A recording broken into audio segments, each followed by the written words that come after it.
Hello friends, welcome to my YouTube channel base of education मता।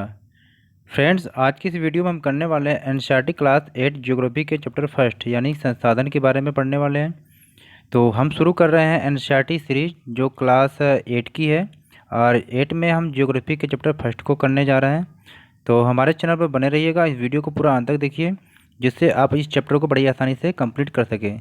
जो student class 8 में है ये तो उनके लिए बहुत ही महत्वपूर्ण है, और साथ ही साथ जो भी फ्रेंड्स किसी भी कंपटीशन की तैयारी कर रहे हैं, चाहे सीजेट हो या DSSB की तैयारी कर रहे हैं, तो उनके लिए भी ये वीडियो बहुत ही महत्वपूर्ण होने वाली है। क्योंकि जो एनसीईआरटी की ज्योग्राफी होती है ये ज्योग्राफी का बेस होता है यानी कि मेन होता है। तो इसलिए आप इसे पढ़ते रहें और समझते रहें, वीडियो को पूरा अंत तक देखिएगा।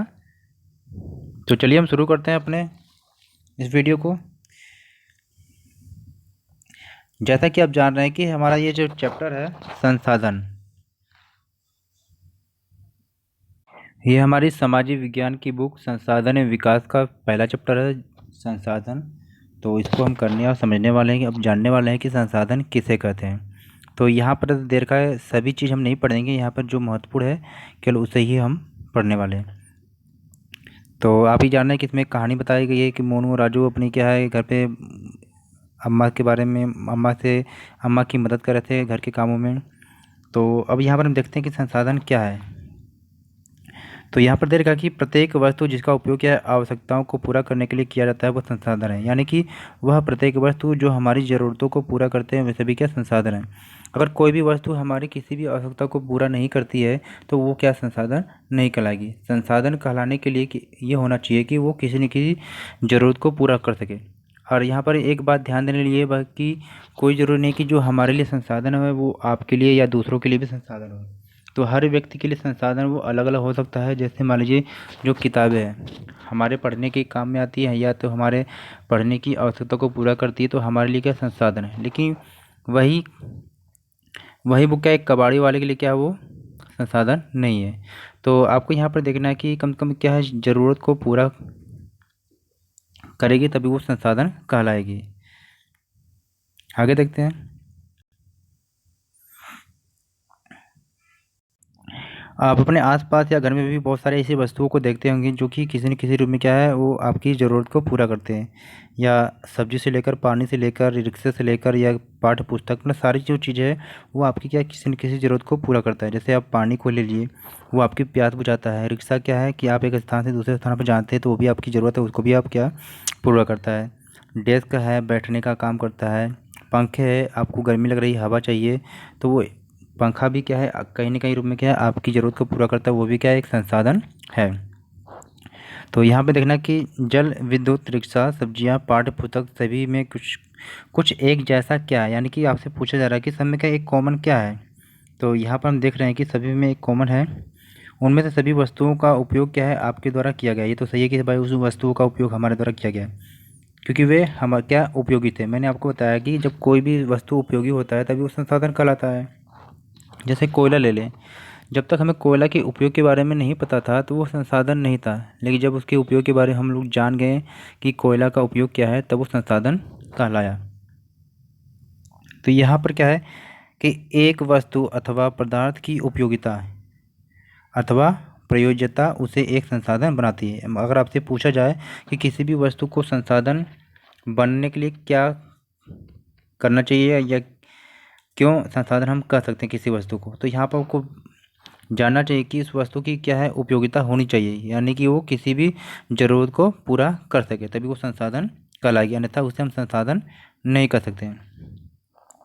अब सवाल यह है कि कोई भी वस्तु है संसाधन कैसे बनती है। सवाल यह है कि कोई किसी भी वस्तु को हम संसाधन कैसे कर सकते हैं। तो इसका उपयोग यह है कि तो इसका तात्पर्य है कि इसका प्रयोग अथवा उपयोगिता क्या करता है, इसे मूल्य प्रदान करते हैं। मतलब कि किसी भी वस्तु का अगर आपके जीवन में उपयोग है वैल्यू है तो क्या है वो मूल्य प्रदान करता है। और सभी संसाधन क्या मूल्यवान होते हैं, यानी कि जो संसाधन है वो किसी भी उपयोग में अगर आता है तो क्या उसके अंदर क्या है मूल्य है या वैल्यू है। तो इसलिए क्या उस संसाधन को हम मूल्यवान की श्रेणी में कहते हैं। अब यहाँ पर देखना है कि मूल्य का अर्थ या क्या होता है या महत्व क्या है। तो यहाँ पर बताया गया कि कुछ संसाधनों का जो आर्थिक मूल्य होता है, जबकि कुछ संसाधनों का आर्थिक मूल्य नहीं होता। यानी कि जो संसाधन होते हैं, मतलब जिन्हें हम संसाधन करते हैं, उनमें से कुछ ऐसे होते हैं जिनका क्या आर्थिक मूल्य होता है, और कुछ ऐसे होते हैं जिनका आर्थिक मूल्य नहीं होता है। अब यहाँ पर उदाहरण के लिए आप देख सकते हैं कि कुछ ऐसे आर्थिक मूल्य होते हैं जिनमें क्या है, लेकिन कुछ यहाँ पे उदाहरण में आप देख रहे हैं कि धातुओं का, ये जो धातु होती है इनका क्या आर्थिक मूल्य होता है, यानी कि इनके उपयोग के लिए क्या है, आर्थिक मूल्य चुकाना पड़ता है। और लेकिन एक जो मनोरम दृश्य होता है इसका कोई आर्थिक मूल्य नहीं होता है, परंतु दोनों क्या है, संसाधन महत्वपूर्ण है। यानी कि जो धातु होती है इनका क्या आर्थिक मूल्य होता है, लेकिन एक जो प्राकृतिक जो दृश्य होता है इसका कोई भी आर्थिक मूल्य नहीं होता है। फिर भी क्या है, दोनों संसाधन बहुत ही महत्वपूर्ण है, और ये क्या करती है, मनुष्य की आवश्यकताओं को पूरा करती है। दोनों क्या है, कहीं ना कहीं क्या है, मनुष्यों की आवश्यकताओं को पूरा करते हैं। अब कुछ संसाधन क्या है, समय के साथ आर्थिक रूप से मूल्यवान हो सकते हैं। यानी कि कुछ ऐसे संसाधन हैं जो समय के साथ क्या है, पहले से और अधिक मूल्यवान हो सकते हैं। जैसे आपकी क्या है, दादी के जो घरेलू नुस्खों का आज कोई वाणिज्यिक मूल्य नहीं है। यानी कि जो आपकी दादी है घर में जो घरेलू नुस्खों के जो नुस्खों के द्वारा जो कार्य करते हैं, या उनका जो है कोई वाणिज्यिक मूल्य नहीं है, उनका कोई वैल्यू नहीं है। लेकिन अगर वही चीज़, लेकिन ये वही क्या, अगर उसकी पेटेंट करा दिया जाए, उसके बाद क्या है, मेडिकल फर्म द्वारा बेचे जाते हैं, तब वे क्या आर्थिक रूप से क्या है, मूल्यवान हो सकते हैं। अब जैसे क्या है, घरेलू उपचार के लिए आप कोई भी दवा बना लें या कुछ भी कर लें, लेकिन उसका कोई क्या है, वाणिज्यिक मूल्य नहीं होता है। लेकिन अगर उसी को क्या है, पेटेंट करने के बाद अगर उसी को मेडिकल स्टोर पे या फर्म में अगर बेचा जाता है, तो उसका क्या आर्थिक रूप से क्या है, वो बहुत ही मूल्यवान होता है। अब पेटेंट होता क्या है, इसमें बताया जा रहा है कि इसका तात्पर्य होता है कि किसी भी विचार अथवा आविष्कार पर क्या होता है, किसी का एकमात्र अधिकार होता है। आपने देखा है कि बड़ी बड़ी जो कंपनियां होती हैं, वो कोई भी आविष्कार हो गया या खोज पर उनका एकमात्र अधिकार होता है। यहाँ पर आपको ध्यान देने वाली बात है कि समय और प्रौद्योगिकी के द्वारा कुछ संसाधनों को रूप परिवर्तित करके क्या है, पहले से और भी अधिक उपयोगी बनाया जा सकता है। यानी कि यहाँ पर समय और प्रौद्योगिकी दो महत्वपूर्ण ऐसे कारक हैं जो पदार्थों को संसाधन के रूप में परिवर्तित कर सकते हैं। जैसे हम मान लीजिए, पहले क्या वायरलेस मोबाइल था, उससे होता क्या था कि केवल हम बात कर सकते थे, लेकिन समय और टेक्नोलॉजी के द्वारा उसमें परिवर्तन ऐसे हुआ कि अब जो मोबाइल है उसका एक छोटा रूप हमें देखने को मिल रहा है। यानी कि और भी उसका साइज में छोटे हो गए, और टेक्नोलॉजी में मतलब कि फीचर्स में उसमें वृद्धि हो गई। यानी कि उसमें क्या, हम फ़ोन से हर सारे चीज़ कर सकते हैं। यानी कि हम उससे टेलीविज़न का भी काम कर सकते हैं, फ़ोन भी कर सकते हैं, यानी कि बैंकिंग की का भी काम कर सकते हैं। यानी कि समय और टेक्नोलॉजी के कारण क्या हुआ कि हम उस पदार्थ को, यानी कि उस चीज़ को पहले से और भी अधिक उपयोगी हम बना सकते हैं। अब क्या है, दो लोगों की आवश्यकताओं से संबंधित है, जानते ही हैं। साथ ही साथ लोग क्या है, स्वयं ही सबसे महत्वपूर्ण संसाधन है। यानी कि जो व्यक्ति है वह भी क्या है, अपने आप में भी एक संसाधन है। क्यों? क्योंकि वह लोगों के विचार होते हैं, ज्ञान है, आविष्कार और खोज ही है जो अधिक संसाधनों की रचना करते हैं। यानी कि किसी वस्तु को जो पहले से और भी अधिक उपयोगी बनाने में व्यक्ति ही तो अपने ज्ञान और कौशल का उपयोग करता है। तो प्रत्येक जो खोज है अथवा आविष्कार से बहुत से ही अन्य खोज एवं आविष्कार होते हैं। जैसे आग की खोज से क्या हुआ कि भाई खाना पकाने की पद्धति एवं अन्य प्रक्रियाओं का भी क्या हुआ है, प्रचलन। जबकि आपने देखा कि जो पहिए का आविष्कार अगर हुआ, तो इससे क्या हुआ कि परिवहन का भी एक नवीनतम विधियों का विकास हुआ।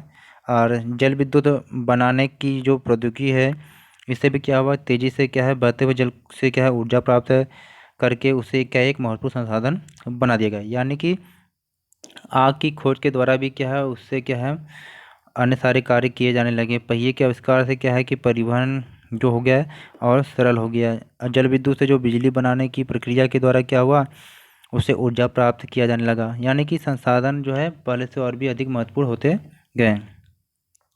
अब यहाँ पर हमने देखना है कि संसाधन के प्रकार।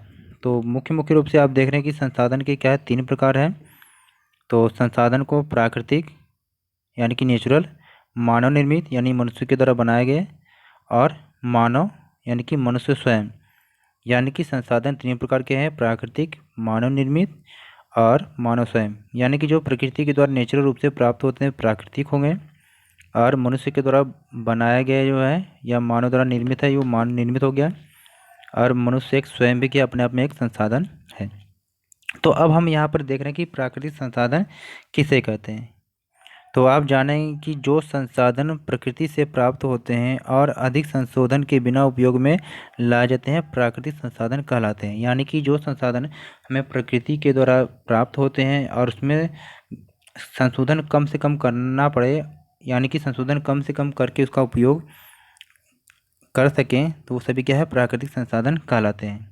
जिसमें आप देख रहे हैं कि वायु हो गया यानी हवा, जैसे जिसमें हम सांस लेते हैं, हमारी नदियों और झीलों का जो जल भी है, मृदा है, खनिज है, ये सभी क्या है, प्राकृतिक संसाधन हैं। इन संसाधनों में से क्या है, बहुत से प्रकृति के निःशुल्क उपहार हैं और सीधे ही उपयोग में लाए जा सकते हैं। कुछ क्या है, परिस्थितियों में प्राकृतिक संसाधन का सबसे अच्छी तरह उपयोग करने के लिए औजारों और प्रौद्योगिकी की आवश्यकता हो सकती है। यानी कि कुछ ऐसे संसाधन हैं जिनका उपयोग करने के लिए क्या है, नए नए टेक्नोलॉजी का या औजारों का भी उपयोग होता है। जैसे मान लीजिए कि हमारे पृथ्वी के अंदर कोई भी पेट्रोलियम या खनिज संसाधन है, खनिज है, तो जब तक हमारे पास कोई भी टेक्नोलॉजी या उसको निकालने के लिए साधन ना हो तब तक हम उसका उपयोग नहीं कर सकते हैं। प्राकृतिक संसाधनों को क्या है, विस्तृत रूप से क्या है, 2 भागों में बांटा गया है, नवीकरणीय और अनवीकरणीय। एग्जाम की दृष्टिकोण से बहुत ही महत्वपूर्ण है। जो भी स्टूडेंट इस चैप्टर को पढ़ रहे हैं यानी 8 क्लास की ज्योग्राफी को पढ़ रहे हैं, तो बहुत ही ध्यान से बारीकी से पढ़ेंगे, क्योंकि जो 8 क्लास की ज्योग्राफी है यानी भूगोल है, सेम टू सेम ये 10th क्लास में आपको यही सारे चैप्टर पढ़ने को मिलेगा। बस ये हो सकता है कि 10th क्लास में जो चैप्टर हैं थोड़ा सा विस्तार में आपको मिल जाएगा पढ़ने के लिए, तो इसलिए आप 8वीं क्लास को ऐसे पढ़ें कि 10th में आपको ज़्यादा दिक्कत ना हो। नवीकरणीय और अनवीकरणीय आपको 10th क्लास में भी मिलता है और ये क्वेश्चन अक्सर पूछता है। तो यहाँ पर हम देखते हैं कि नवीकरणीय संसाधन क्या है। नवीकरणीय संसाधन वे संसाधन हैं जो शीघ्रता से नवीकृत अथवा पुनः पूरित हो जाते हैं। यानी कि हम जिन संसाधनों का उपयोग करते हैं उनके यूज होने के बाद क्या है, वो शीघ्रता से क्या है, पुनः पूरित हो जाते हैं, यानी कि उनकी रिकवरी जल्दी हो जाती है।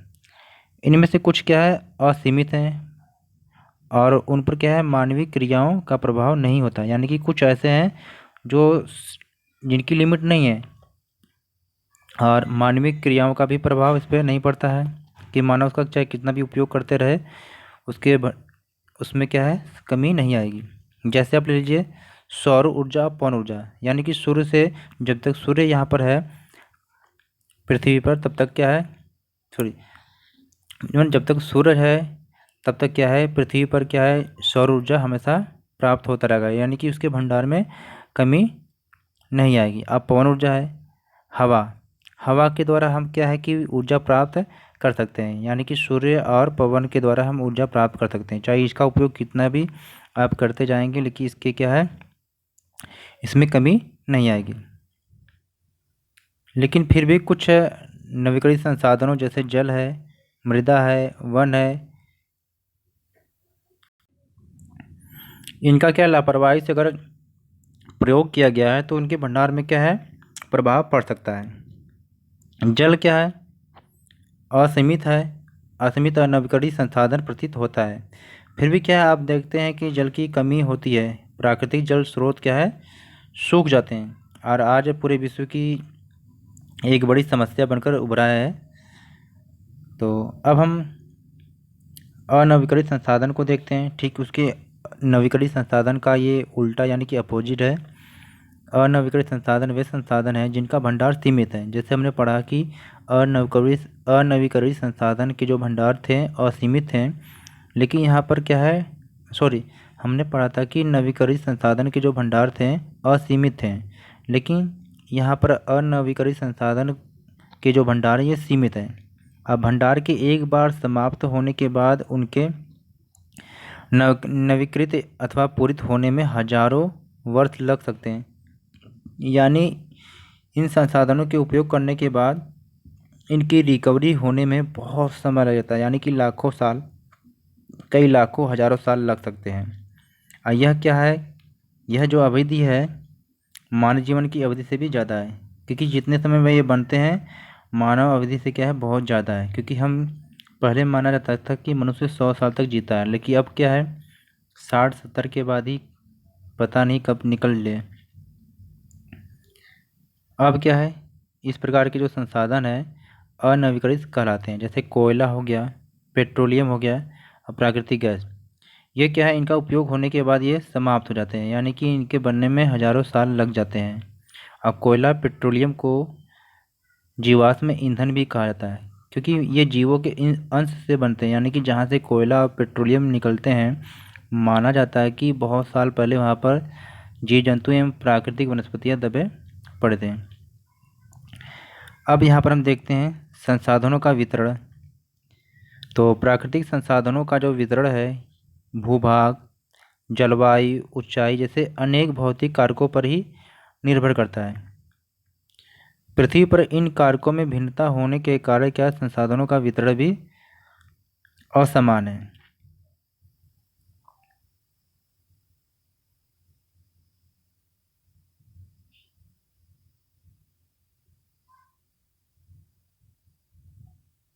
अब यहाँ पर संसाधन का भंडार का अर्थ बताया गया कि संसाधन का भंडार का अर्थ क्या है, यह उपयोग के लिए संसाधन की उपलब्ध मात्रा है। यानी कि किसी भी क्षेत्र में अगर संसाधन कोई खनिज पदार्थ अवेलेबल है भंडार में, तो ये क्या है यहाँ पर बताया जा रहा है कि इसके उपयोग की क्या है संसाधन की उपलब्ध मात्रा है, यानी कि इसके भविष्य में उपयोग करने की क्या है संभावना है। तो यहाँ पर आप देख रहे हैं यही बताया गया है कि संसाधन का भंडार यानी कि यह उपयोग के लिए संसाधन की उपलब्ध मात्रा है।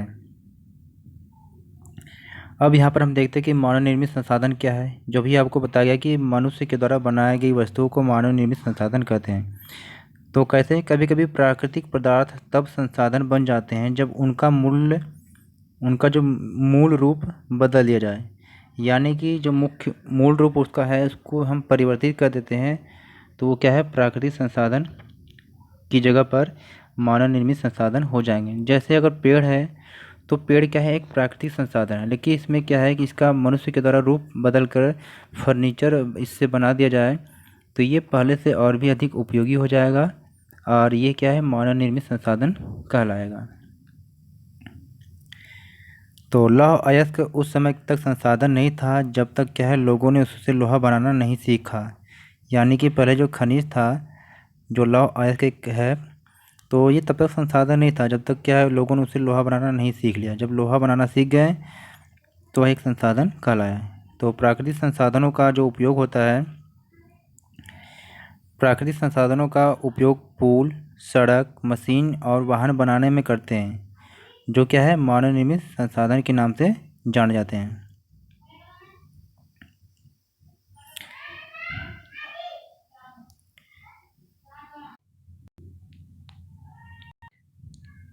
तो यहाँ पर तभी आपने जान लिया कि भाई मानव निर्मित संसाधन क्या है। मनुष्य के द्वारा बनाए गए जो वस्तु होते हैं उसे मानव संसाधन कहते हैं, मानव निर्मित संसाधन कहते हैं। अब मानव संसाधन जान लिए कि आप मनुष्य भी क्या है एक कहीं न कहीं रूप में संसाधन के रूप में कार्य करता है। जैसे डॉक्टर हो गए, टीचर हो गए, आप चेकअप कराने के लिए डॉक्टर के पास जाते हो तो आपकी उस ज़रूरत को पूरा करते हैं। पढ़ने के लिए टीचर के पास जाते हैं तो वो भी क्या आपकी ज़रूरत को पूरा करते हैं।